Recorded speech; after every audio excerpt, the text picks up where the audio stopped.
Hello, and thank you for joining this special episode of VEER Talks. And I am very, very pleased to be joined by a PR professional, a media professional that I consider, in my humble opinion, one of the most seasoned, experienced, and kind PR specialists that I have ever met in Dubai and elsewhere.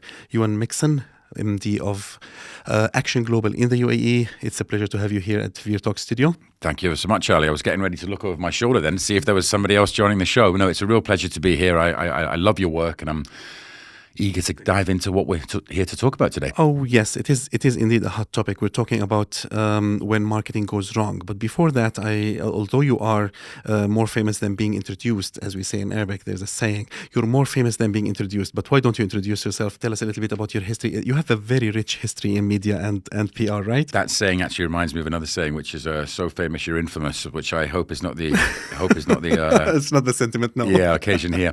Yeah, sure. Bit of background. I grew up in the Emirates, so I moved here in 1986. My father's an art teacher. He was a founding teacher at Rashid School for Boys, so I did all my sort of schooling here, went away to university, etc., etc. Came back 2005. Actually started with Action Global Communications as right at the bottom of the ranks as a junior account executive. Was it called Action Global Communications back then? It was called MCS Action. MCS Action. Well, it's called, just MCS, and then MCS Action about 6 months later. It was originally MCS under a lady called Barbara Saunders. Action got a certain. No, I still have your name on my phone as Euan MCS. There you go. I think I still put people in as MCS as well. It's still not trade license, but no, we're Action Global Communications UAE now. I did 3 years there at the start and sort of built a pretty prolific sports team. That sports team led me to the National when it first started in 2009, where the then editor Murray Walker took me to the sports desk. We were producing so much content for Abu Dhabi-based clients in the sports domain that basically we were better networked than his new reporter team. So I went in there as a sports reporter for a couple of years.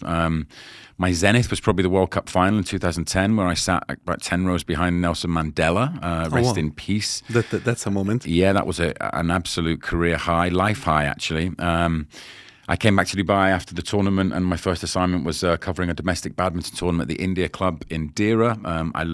Right next to my old school, Dubai English speaking school, but I sort of felt that maybe I'd peaked with the World Cup, so I took a job at Abu Dhabi Tourism Authority, now DCT Abu Dhabi. So I oversaw a lot of the kind of event and sports-based partnerships that they were working on there for many years, World Rally Championship, the golf, etc., etc. That time ended with a move back to Dubai World Trade Center, where I worked with Hilal Amari, Mark Haslam in the corporate team there, sort of overseeing the B2B trade shows under Trixie and on the exhibitions floor. After about a year and a half, the agency life just came calling again. I'd always promised our founder, Tony Christodoulou, another rest in peace, sadly, that I'd give... Rest in peace, Tony. He was a great man. Oh, what a legend. What an institution, you know. But I always promised Tony that if I was going to go back to agency life, I'd almost give him first refusal. So I gave him a call, and the agency had fallen on some hard times, sadly. So it's been a rebuild job, as you well know, Ali, because you've helped us out no end with being a long trusted partner. So... It was always our pleasure to be partners with you. And you are still kind of a hot-headed sports guy, aren't you? We work a lot in sport. I mean even personally. I do love my own sport, yeah. I play a bit of football. I play a lot of paddle tennis now, slightly easier on the knees as I move towards my mid-40s, tragically. But yeah, I love my sports. I've got a big... You and me together. Big game tonight. Not sure about the post stamp on the timing, but Man United, Bayern Munich, so... We'll see how that one goes. But yeah, we love sport. I love sport. Action is very, very keen on sport. We've got some major sport entities coming up, or events coming up as well in the next few months. So exciting times. One of my best moments in my photography hobby was when I got the accreditation from Action to shoot at the Abu Dhabi Mubadala Tennis Championship. Oh yes, and I got two of the top tennis players in the world. I shot Nadal and Djokovic. Yes. Nadal and Djokovic. That was it. It was quite a moment. Do you know, it was a tremendous tournament, the Mubadala World Tennis Championships. It was never a formal ATP event. It was always a sort of end of season exhibition format. But obviously it used to get amazing names from both men's and women's tennis, to be honest. But now that Abu Dhabi has its formal ATP and WTA events, there's not so big a need for a high profile exhibition format. I remember a conversation between you and me back towards the end of the pandemic, where you explained the crossover between PR and marketing in a very, very nice way. I would like to ask you this question again. Tell me more, because you are a PR person, you are a media person, and we are going to talk about marketing in just a little bit. And there is always this innate and intrinsic thing, that the crossover between the two. How do you see it? Sure. It's complex, but also quite simple, I think. Marketing and communications often coexist as a sort of double-pronged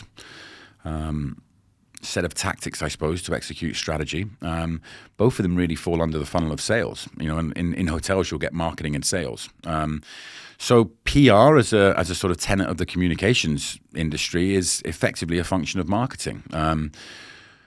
In today's landscape of integrated comms, you'll see a lot of creative aspects coming out of PR agencies, whether that's video production, whether that's social media content, which in former years might have been a more classic. We haven't decided yet if social media is PR or marketing, have we? Correct. I mean, it typically falls under the communications agencies to deliver the social.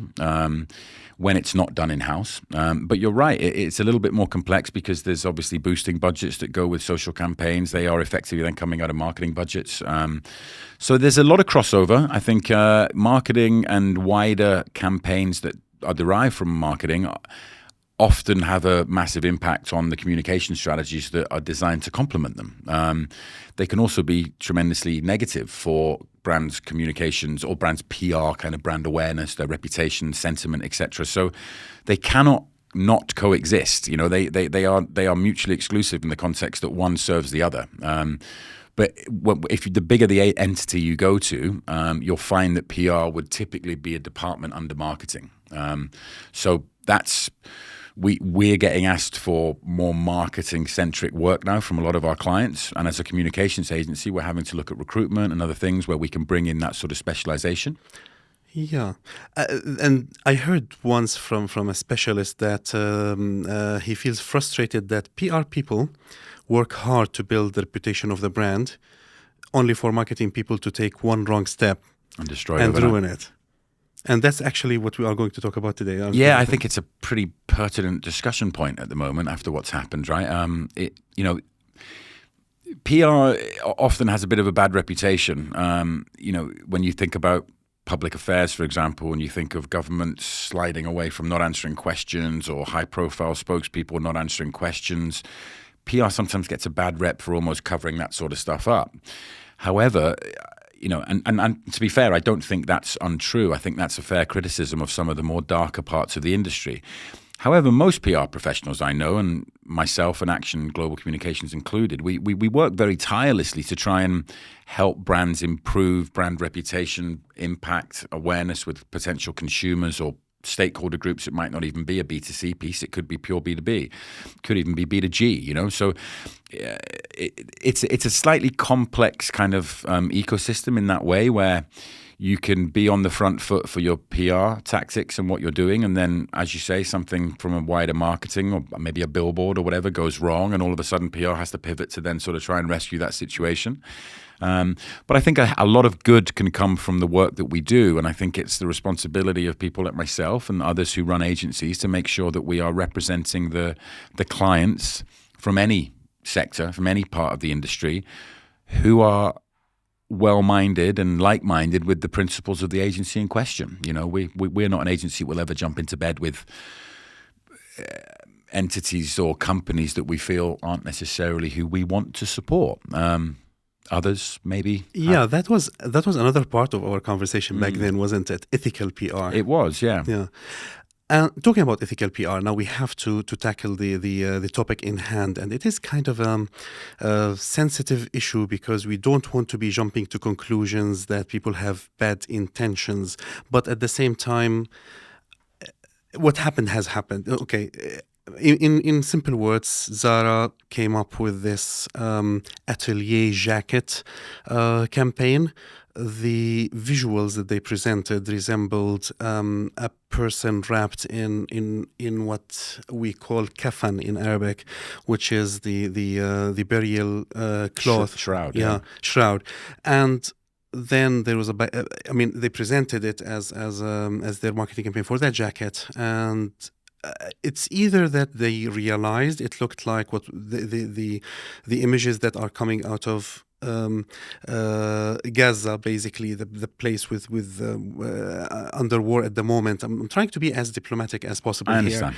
and the images resembled that, and they either realized this and didn't decide to pull down the campaign, or didn't realize it. And to me, either way, they are doing something wrong. Whether they know it and they still do it, or they don't know it, it's wrong.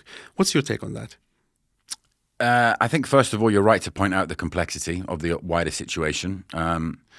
However, I do feel that at some stage we have to draw a line under this idea of stupidity being an excuse for intent.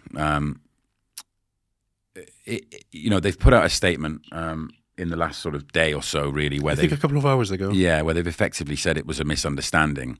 It's a very weak statement in that context. There's very little in there in the way of apology to the people that's been offended. I don't think they even apologized. No. A misunderstanding was the word they used, which for me is a communications failure, right? On the back of a marketing failure, you've had now doubled down with a communications failure on top of it. This idea of accidental or deliberate, I think, is at the crux of the conversation here today. In the statement, they clarify that they conceptualized the campaign in July and shot it in September, so i.e. before the current conflict started. That's not an excuse. They would have had ample time to pull the campaign in the subsequent 60+ days that the conflict's been going on, and the tens of thousands of innocent civilians who've lost their lives. There's a massive read the room argument here, Ali, in my opinion, and they've completely failed to do that. Whether the failure to do that is accidental, as the complexity of this debate goes, or whether there was an intent there, I think is complicated by multiple factors.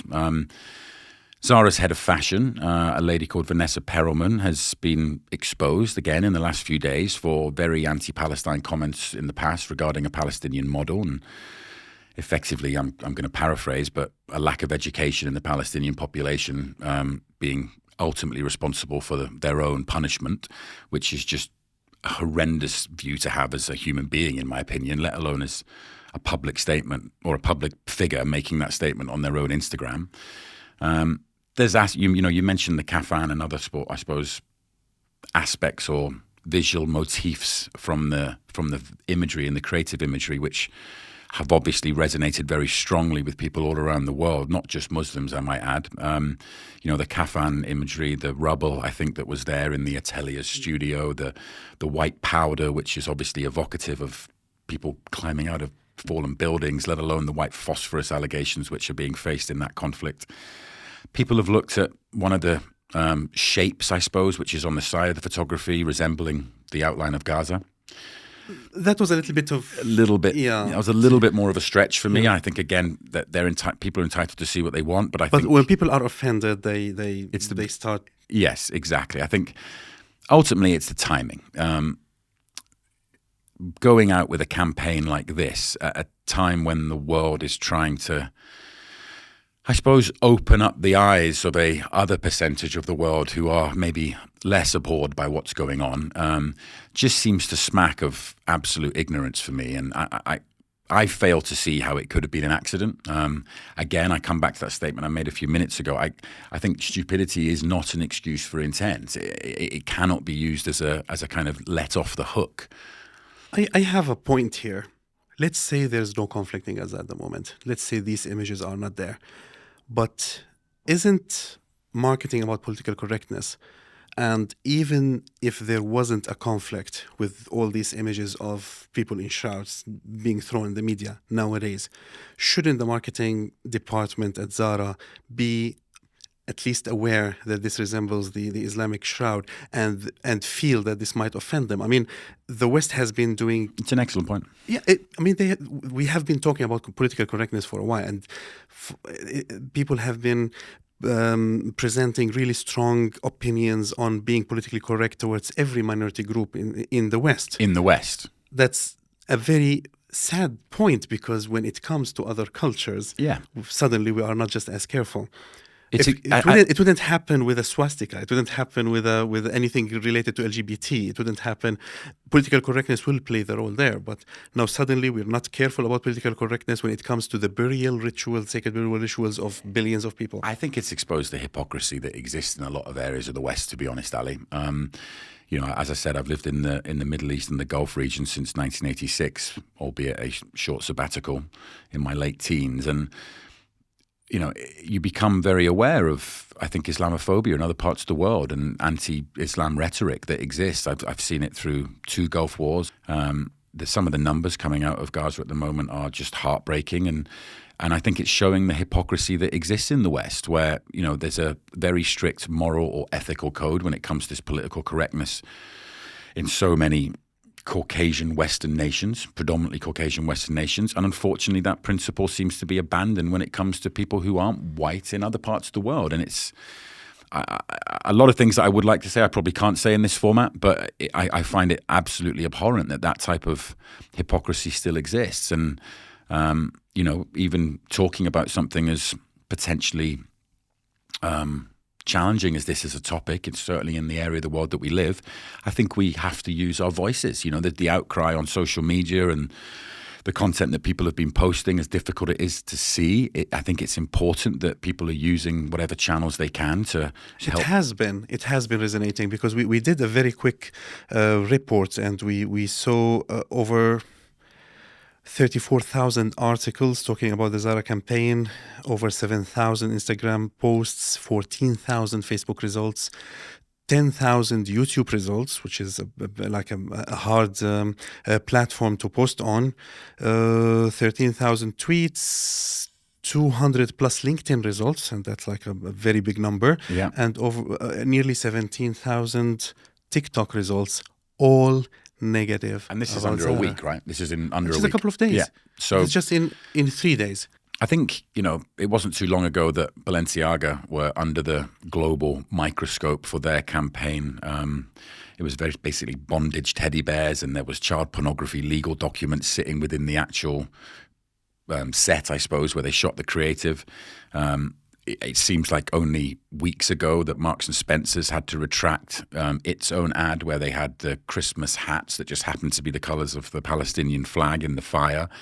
There's precedence here. There's clear precedence for, I think, brands potentially courting controversy because it's better to be in the news than it is not to be. And if that is the decision that's been made at Zara HQ, then I think it's not just backfired, it's spectacularly backfired, because I don't think brand awareness should come at zero cost, and unfortunately for them anyway, they will be now very, very high up a list of brands being boycotted by people all over the world, regardless of ethnicity, age, background, because people want to make a stand on what they see as a hypocritical and unjust assault on the lives, or in the minimum ignorant of cultures around the world. But how can we still be ignorant in this era? That's the thing.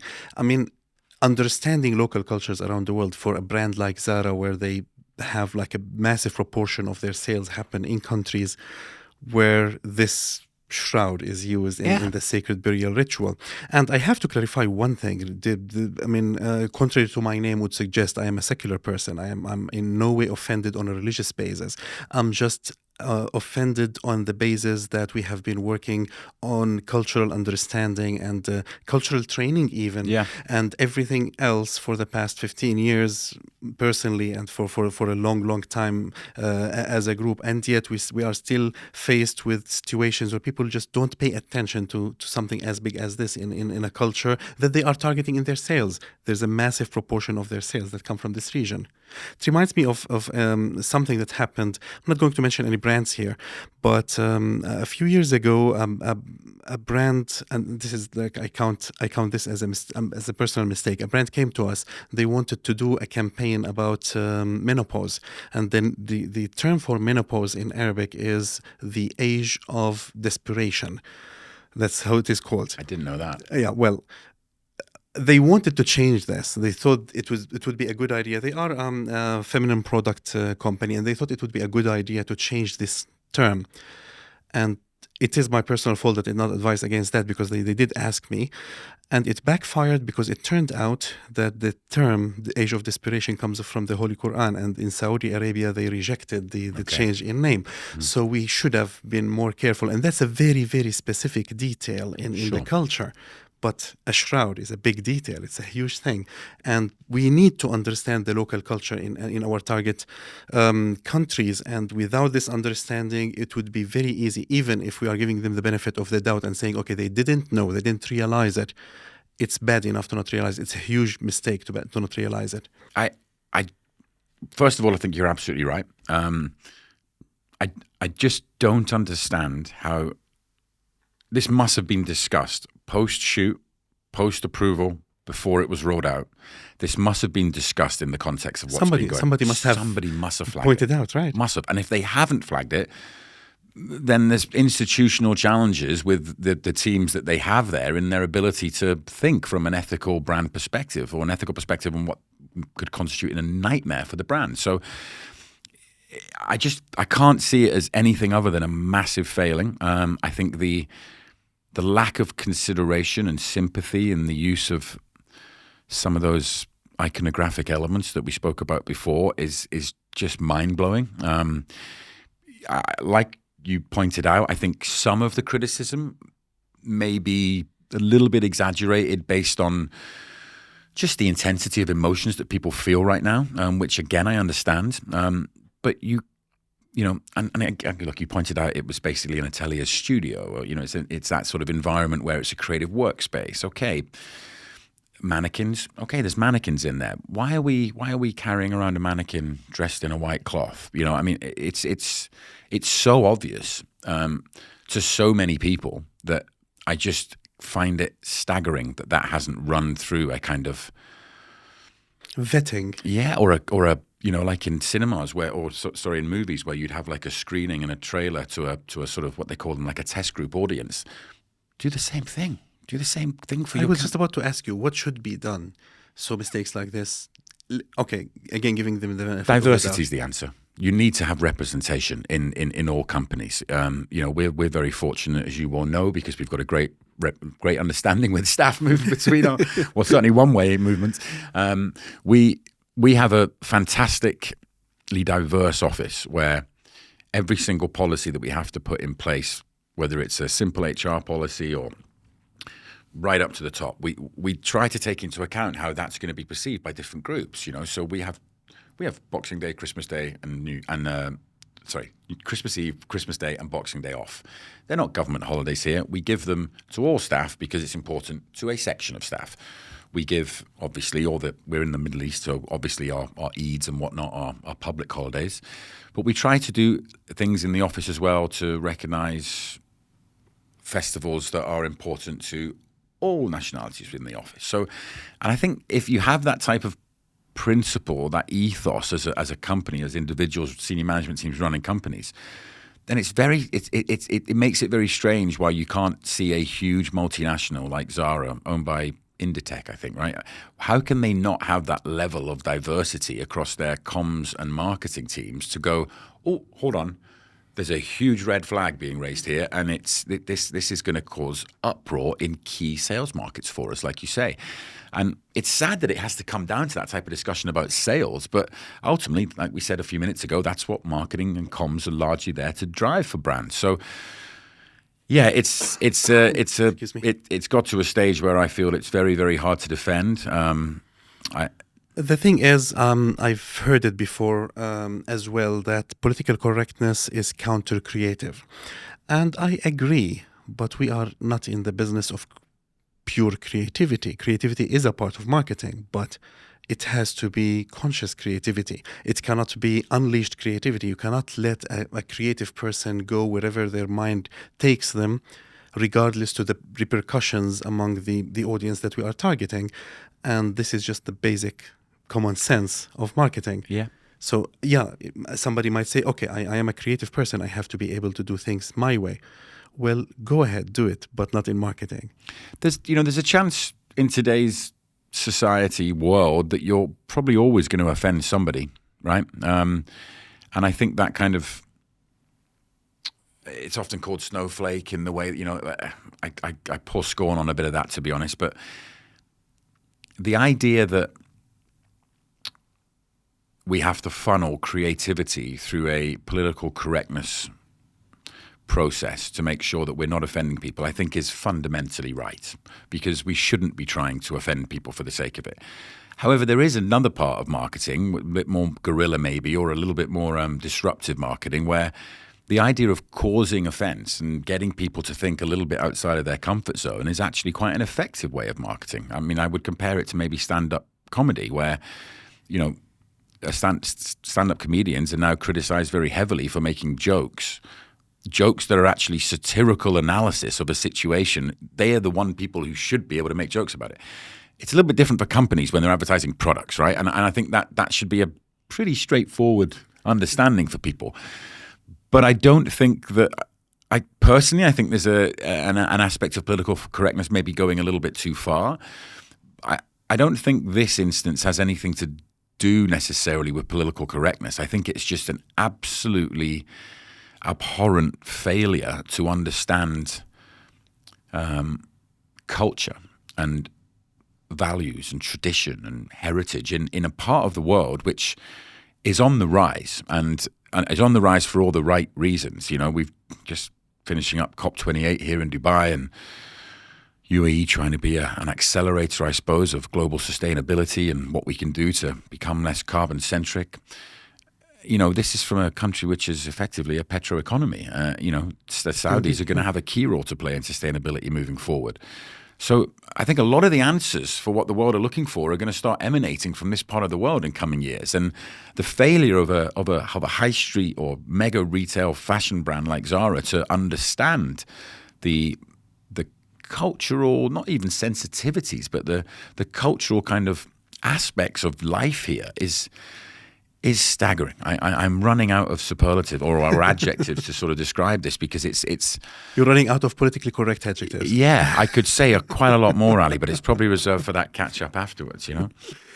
I agree. I agree 100%. And again, I repeat, I am offended as a media person, as a person who works in this field, not on the basis of my cultural background. And I think many share this sentiment. Undoubtedly. For a long time, I have looked at social media as a rather negative force, because it rallies people towards negative feelings. But this time, social media did something good, and they pushed back on Zara. Now, again, I am not in any way condoning the actual physical actions that took place in some parts of the world where they sprayed on Zara's. I'm not on for vandalism in any possible way, but I am definitely pro what happened on social media, the pushback. And again, Zara pulled the images down, and they issued a very weak statement, but at least they did something. I hope that in the future, such events will not happen. And if they did happen, they will be, let me just say, actioned differently, quicker. It has been about 3 days since this started, and they have just pulled the images down today, and they issued the statement today. I hope that in the future, because of social media, because of people's voices being heard more than they used to be, things like this will not happen. And if they happen and people realize their mistakes, they will take action faster. I think that's probably the least we can hope for. I think we should hope that in future there is a consideration for diversity in the room when it comes to coming up with these creative campaigns. I also think there's, you know, it was launched late last week. Why have we waited till Monday? Were they on the weekend? Was it not big enough for them to sort out over the weekend? I genuinely hope it was a case of they were in crisis comms internally for 48 hours before they realized what they were going to do. I just hope someone in that process hasn't gone, why don't we just let this run for a couple of days? Because honestly, the controversy will give us a huge brand uplift. Even if it's negative, more people will know about the brand. And ultimately, something's going to come along next week which is going to tip the news agenda away from us anyway. And that's a reality of the world that we work in as media professionals. News narratives do evolve. Headlines this week are bottom of the page next week. I think the ramifications or the result of this decision making that Zara have made for this campaign will last a much, much longer period of time than they envisage. The brand boycott movement is fierce surrounding what's happening at the moment. I'll leave my feelings on that off the table if that's okay, because of the nature of the business I'm in. But I think it's a progressive movement. I will say that, and I think it's right that brands should be held to account for policies, whether it's where their goods are made, how their goods are sourced, the logistics involved in getting those goods around the world. Brands have a lot to answer for in the sort of environmentally conscious era that we have right now. And I for one, and I don't mind saying this, I think it's going to take them a long time to come back from this, Zara. And I again, like you, I deplore violence in all its forms. I'm a devout pacifist and always have been, also secular. And I take no joy in seeing store protests and smashed shop fronts and spray paint on windows and the other reported stories. But people are angry at the moment. And people are angry because of what I think is a very unjust conflict happening up the road from us anyway. And I think Zara have put themselves almost right in the middle of that. The fact we're here underlines that. Unnecessarily. Unnecessarily. Yeah, they just simply didn't have to do it. And I can't get away, Ali, from this idea that you don't go out with something like that at this period unless it's intentional. And that's the biggest worry for me. It is. If people are this insensitive and they are in charge, then we are in trouble. Yeah, when my social media is alive with people I know who are posting content, trying to raise the world's awareness about what's going on. And at the same time, there's brands who are just totally tone deaf to the entire scenario, who are launching campaigns like they've just launched. It's sad. It's sad. It is sad. I think that's the right S word. And they did occupy a long anticipated VEER Talks with Euan Megson, because I have been planning to have this episode for a long time. I didn't for a second think that it would be about such a huge mistake from Zara. I thought we would be discussing the landscape in Dubai, the media landscape, the PR landscape. I thought would be giving young professionals a chance to learn from a very well-seasoned professional like you. So perhaps we should do another episode. Maybe. Look, well, let's do it. Yeah. I mean, I probably haven't been as eloquent as I'd like to be on such a sensitive case today. And this issue is just so... There's so much emotion, I think, in the region and around the world right now, and it becomes quite hard, I think, to focus your thoughts when there's a lot of anger and there's a lot of misunderstanding about what's actually happening on the ground that maybe we see because we're close and we have people connected to that part of the world, which I think sadly in other parts of the world they're not seeing still. Certain things are changing. There certainly seems to be a bit more of a narrative coming out at the moment about various things which we hope will lead to an end to this conflict, and ideally a permanent end to this conflict. Hopefully, that's what we hope for. And from there, hopefully brands will be able to learn from the lessons of Zara and others who have so far failed to read the room to quite spectacular levels. Would like to offer them cultural training free of charge. Better you than me is all I'll say, Ali. Better you than me. I don't think they'll be inviting me anyway after this segment. So, well, Zara or not, and Hot Topic or the general landscape, it was a great pleasure talking to you, and it will always be a great pleasure talking to you. The studio is yours. Whenever we have another topic, you have an open invitation. I'll always be very happy to talk to you about pretty much everything. Thank you so much, Ali. I genuinely love your work, and I'm always happy to come and spend some time with you. So I look forward to coming back. Thank you very much, and thank you all for watching this very special episode of VEER Talks with my dear friend, my long-term business partner, and a very, very well-seasoned PR, media, and marketing professional in Dubai, Euan Megson. Thank you very much for joining us, and thank you all. See you in the next episode. Thank you. Thank you, Ali. Appreciate it. Thank you. Thanks.